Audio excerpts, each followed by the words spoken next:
தாம்பரத்தில் அரசு விடுதியில் தங்கி படித்த ஒரு மாணவி பாலியல் வன்கொடுமைக்கு ஆளாக்கப்பட்டதாக கூறப்படும் நிலையில் கால் எலும்பு முறிவோடு மருத்துவமனையில் அனுமதிக்கப்பட்டுள்ளதாக தகவல் வெளியாகியுள்ளது.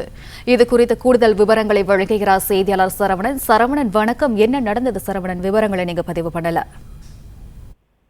தாம்பரம் சானிட்டோரியம் பகுதியில ஒரு அரசு விடுதி ஒன்று இருக்கிறது. ஆதரவற்றவர்கள் தங்கி இருக்கக்கூடிய விடுதி. அந்த விடுதியில திருக்கோவிலூரை சேர்ந்த மாணவி ஒருவர் பள்ளி படிக்கக்கூடிய அந்த மாணவி அந்த விடுதியில் அவர் தங்கி இருப்பதாகவும், இன்று அவர் அந்த விடுதியில் தங்கியிருந்த நிலையில் வளாகத்தில் தங்கியிருந்த அந்த மாணவியினுடைய கூச்சல் சத்தம் கேட்டு அங்கு தங்கியிருக்கக்கூடிய மற்ற பெண்களும் சென்று பார்த்த பொழுது அவர் காயமுற்று கால்களிலும் உடலின் பல்வேறு இடங்கள்ல காயமுற்று அவர் இருந்ததாகவும், அவரை மீட்டு மருத்துவமனைக்கு குரோம்பேட்டை மருத்துவமனைக்கு கொண்டு சென்றதாக கூறப்படுகிறது.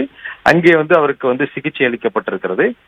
முதற்கட்ட விசாரணையில அவருக்கு பாலியல் ரீதியான தொந்தரவு யாரும் கொடுத்திருக்கலாம் என்ற ஒரு சந்தேகம் போலீசாருக்கு எழுந்திருக்கிறது. அது தொடர்பாக மாணவியும் காயமடைந்திருப்பதனால உடனடியாக முழுமையாக அவரிடம் விசாரிக்க முடியவில்லை என்று சிட்லப்பாக்கம் போலீசார் தெரிவித்திருக்கிறார்கள்.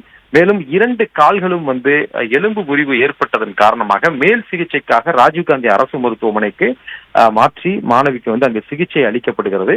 இதனிடையே விடுதியில் தங்கி இருந்த விடுதியினுடைய அந்த காவலாளி அவரை பிடித்து தற்பொழுது போலீசார் தொடர்ந்து விசாரணை நடத்துகிறார்கள். அந்த விடுதியில் தங்கியிருந்த சக பெண்களிடமும் அவர்களிடம் விசாரணை நடத்தப்பட்டு வருகிறது. இந்த மாணவிக்கு சிகிச்சை அளித்த குரோம்பேட்டை மருத்துவமனையில் சிகிச்சை அளித்த மருத்துவர்களிடமும் விசாரிக்கப்பட்டிருக்கிறது.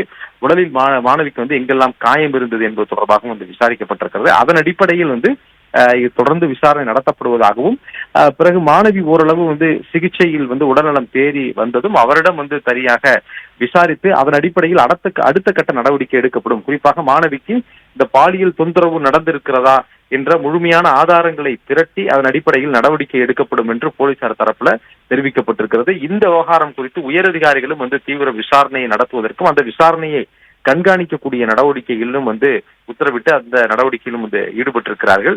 இது தொடர்பாக முழுமையான விவரங்களை பெற்று வழக்கு பதிவு செய்து நடவடிக்கை எடுக்கப்படும் என்று தெரிவிக்கப்பட்டிருக்கிறது. விடுதியினுடைய காவலாளியிடம் தொடர்ந்து விசாரணை நடத்தப்பட்டு வருகிறது.